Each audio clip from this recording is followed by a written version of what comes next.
This week on Jerusalem Dateline, to annex or not to annex, the question still facing Israel and what it should do with its biblical heartland. Plus, Israel's first Christian Arab ambassador tells Scott Ross why he stands for the Jewish state. And digging the Bible at Shiloh, Israel's ancient capital. All this and more this week on Jerusalem Dateline.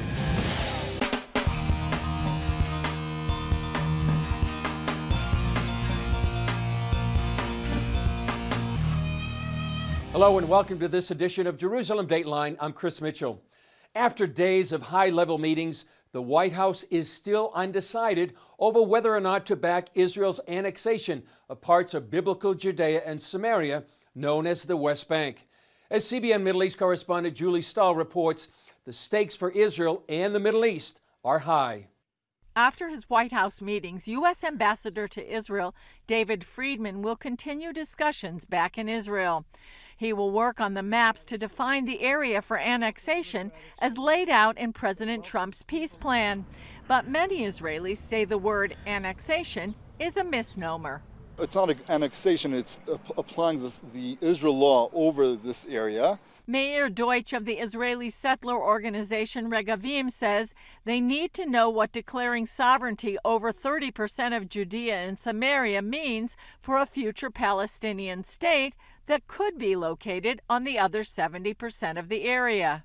If the only way of Israel applying sovereignty over this area is a creation of a terrorist state in the land of Israel, we are against applying the law over this area. However, if this is not part of a creation of a terrorist state, so we're definitely for it. One of the most contested areas is called E1, which is behind me. For Palestinians, it links Bethlehem in the south to Ramallah in the north. For Israel, it links Jerusalem to the Dead Sea and Jordan Valley. On the other side of E1, less than 5 miles from Jerusalem, is Ma'ale Adumim, an Israeli city of nearly 40,000 residents that would likely be annexed. In the city, people are very interested. They want the annexation. But Yossi Dagan, head of the Shomron Regional Council, says while Trump is the best president ever for Israel, the Jewish state can't go against the command of God. The land of Israel is a gift from the Holy One. It's not just a promise of prophecy and the prophets. It's also a command. We have no right to relinquish 1 centimeter of the land of Israel. Around 200 House Democrats sent a letter to President Trump opposing the annexation. The UN Secretary General warned against Israel extending its sovereignty over the area, which Israel could put to a vote in the Knesset as early as July 1st.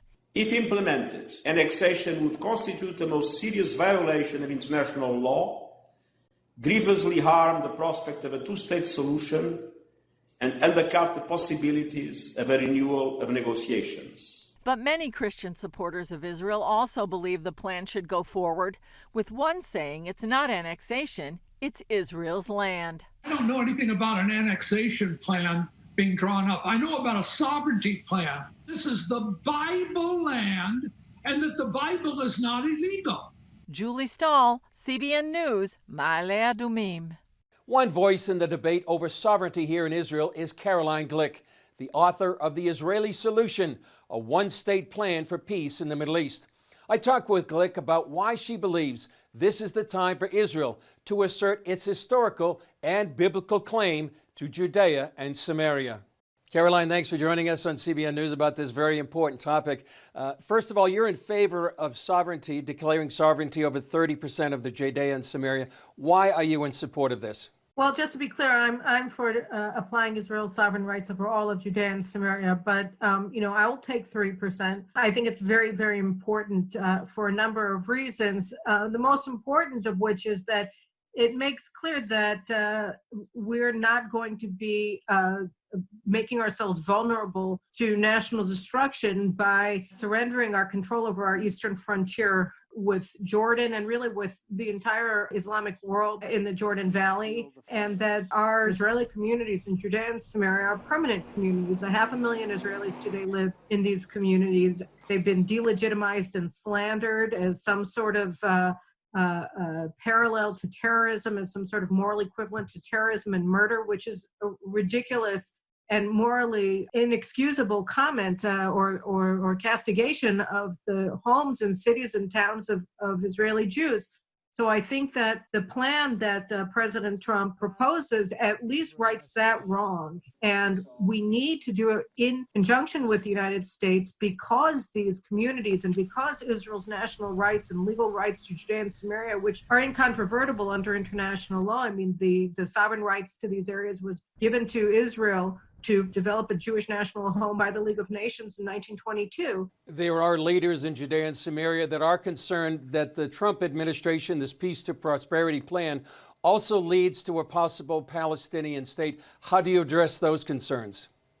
Well, we've been living in a reality where the Americans support the establishment of a Palestinian state since George Bush, really Bill Clinton, but George Bush made it official American policy in 2002. And the state that they were talking about was far more dangerous to Israel than the state that Trump is envisioning.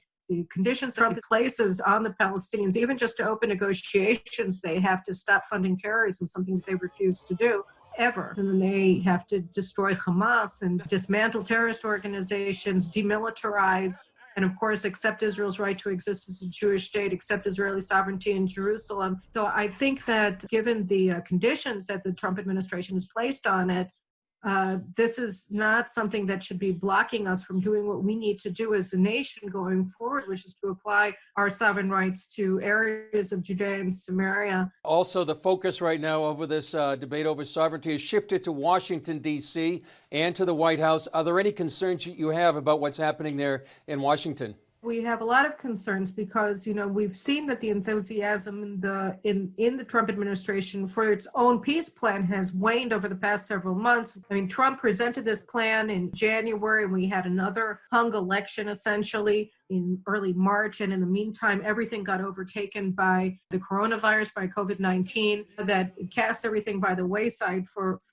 2 months. And then after that, you started with the rioting in the United States. So we understand that the Trump administration is distracted, but we also think it's very important, especially with the rioting in the streets. They're trying to overturn everything that America means, the Judeo-Christian foundations of America. And we truly believe that this is actually good for the United States as well. I truly believe it because, if you want to restore faith in the foundational values of the United States that really are predicated on the Bible, it's important to bring Judea into Judeo-Christian values. And by applying Israeli law to parts of Judea and Samaria with American support, I think you do just that. I think it's really a shot of adrenaline for a lot of people in the United States that are feeling demoralized by what they're seeing on the streets. So I think it's important both domestically in the United States, and obviously it's vital for Israel to go forward with this to ensure our survival over time and to assert finally our sovereign rights to the cradle of Jewish civilization, Judea and Samaria. That's where the land of the Bible. Up next, the remarkable story of the first Christian Arab ambassador for the Jewish state.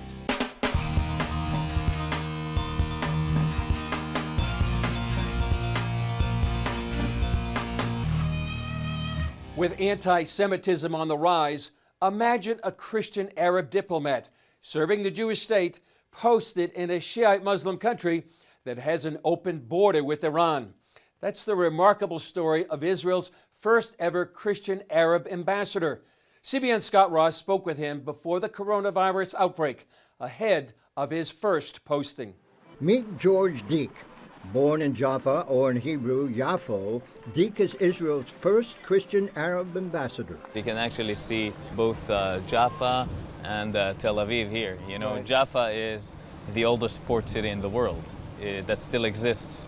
Really? It is at least 8,000 years old.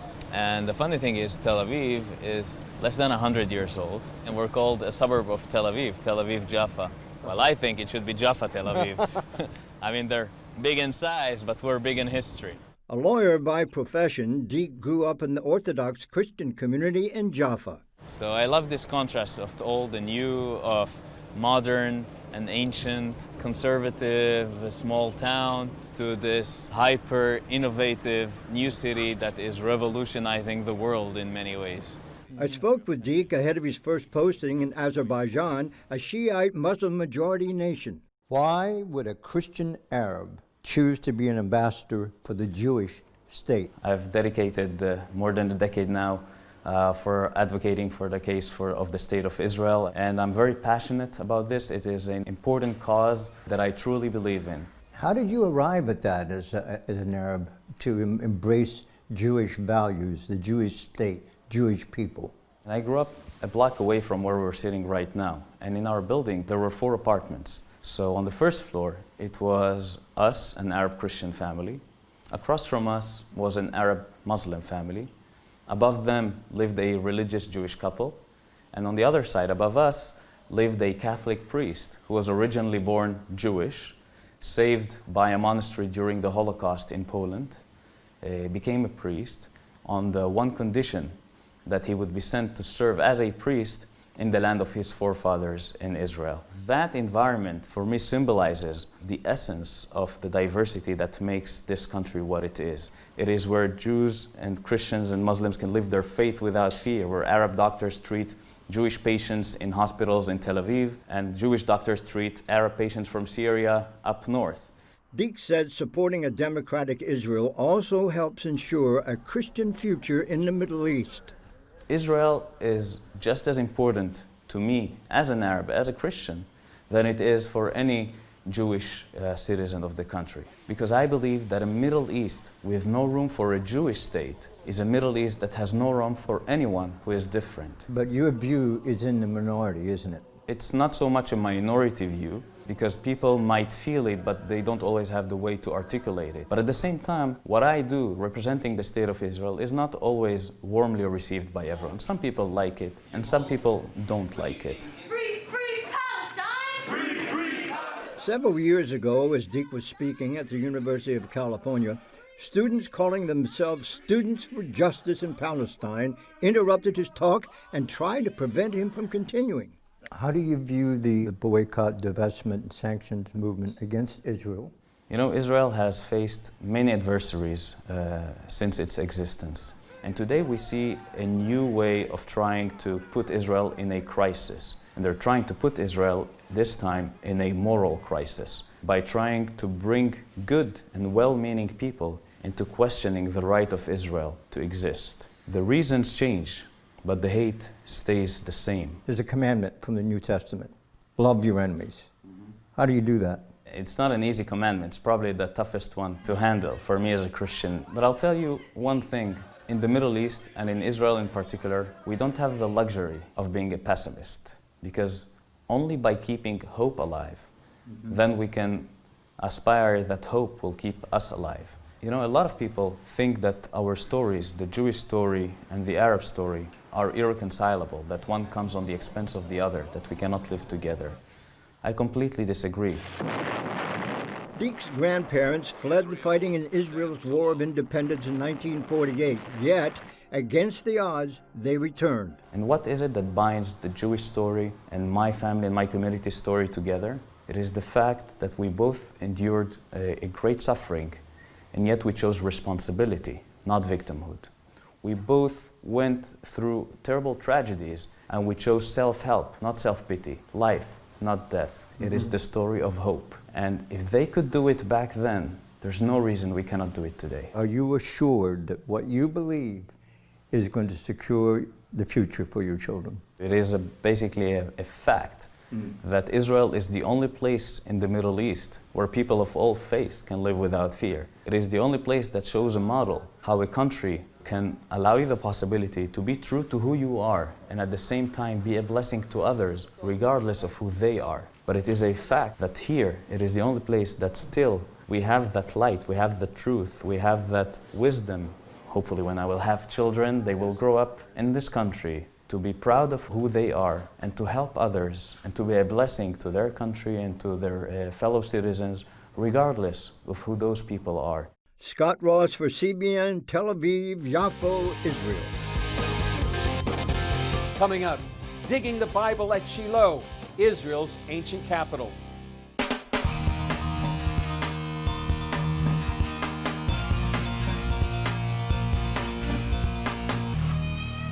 More and more archaeological excavations here in Israel validate the Bible.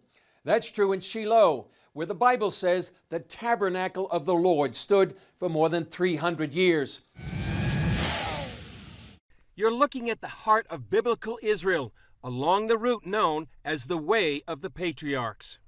This is ancient Shiloh, the place where the Bible says Joshua divided the promised land between the 12 tribes, and where the tabernacle of the Lord stood for more than 300 years. Welcome to ancient Shiloh. This is the first capital of ancient Israel, and it's a sacred spot because the Mishkan was here, the tabernacle where people came to connect with God. Scott Stripling directs the excavation here, and along with dozens of volunteers, they're digging into history. We're dealing with real people, real places, real events. This is not mythology. The coins that we excavated today, we're talking about coins of Herod the Great, Pontius Pilate, Festus, Felix, Agrippa I, Agrippa II. The Bible talks about these people. We've got the image right there. That image includes a fortified wall built by the Canaanites. They're finding a treasure trove of artifacts, including coins and 2,000 pieces of pottery a day. These are those handles from the stone vessels. Remember Jesus' first miracle at Cana, they were stone jars. An archaeologist looks at these shards as a fine timepiece. Just like your great-grandmother's pottery is different from your pottery that you're using today, and once we learn the pottery, then we can use it as our primary means of dating. Stripling says literally digging into the Bible can change your life. You can read the Bible, you can walk the Bible, but the ultimate is to dig the Bible. You know, when we actually get into the soil, like these students from Lee University, they're literally, it's under their fingernails and in their nose and their mouth and their ears, and they're exposing this ancient culture. It becomes one with you. And sort of like we came out of the soil, and as we dig into this soil, we connect with God and with each other, I think, in a very important way. People from all ages man the dig, with the main drivers being students like Abigail. It's tiring and exhausting, but it's really rewarding. It's exciting to find ancient things that have been laying in the dirt just waiting for us for thousands of years. She says the Bible comes alive in the dirt. I read the Bible totally differently than I did before I came here. And when I read the Bible, I know the places, I know what's going on. I understand it more deeply, especially where previous archaeologists have claimed that the archaeology disproves the Bible. But when we dig here, we find that everything matches. You read it in the Bible, you dig in the dirt, and there it is. Archaeology doesn't set out to prove or disprove the Bible. What we want to do is to illuminate the biblical text, the background of the text. So to set it in a real world culture, to what we call verisimilitude. So we get an ancient literary description, now we have a material culture that matches that. Chris, you're sitting where Samuel and Eli and Hannah and these people that we have read about, they came just like us, needing answers, needing to connect with God, needing forgiveness. Faith lessons for us is that God is the potter and we're the clay. And even if our lives are broken, like these vessels are, God told Jeremiah, after he told him to go to Shiloh and see what he had done, he told him to go to the potter's house and look at a flawed vessel and see how the potter puts it back on the wheel and works out the imperfections. So my faith lesson is this, that yes, we're imperfect, but if we'll allow God, he wants to put us on his potter's wheel and he wants to make us a vessel of honor. Stripling often cites Psalm 102 that says, O Zion, your servants take delight in its stones and favor its dust. For me, this is sacred soil. This is where the Mishkan was, which answers that most basic of all human questions, how do I connect with God? And I think everyone watching today, that's their most basic question. I know I'm messed up, and I know that God is holy. How do I bridge that gap when I sin against other people, when I sin against God?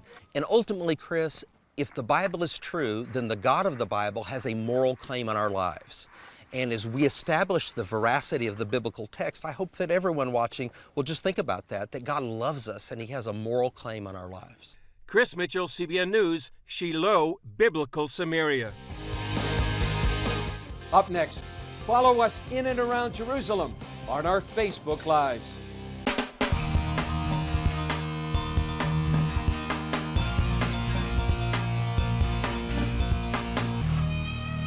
Since COVID-19 hit and visitors cannot come here to Israel, we often take our iPhone and walk in and around Jerusalem and Israel to show you the biblical sites as well as daily life here. Here's a look at a recent Facebook Live from the Jewish Quarter in Jerusalem's Old City. We're into probably the center of the Jewish quarter. This square, it's and right outside what's called the Herva Synagogue. This was rebuilt several years ago. And was destroyed during the war in 1948, but rebuilt. And so you see lots of families here, a lot of children singing or playing. Jump rope over here, just like the scriptures coming alive. I believe it's Zechariah chapter 8:5, if I'm not mistaken. But you see these little girls playing jump rope, having a pretty good time. And you also see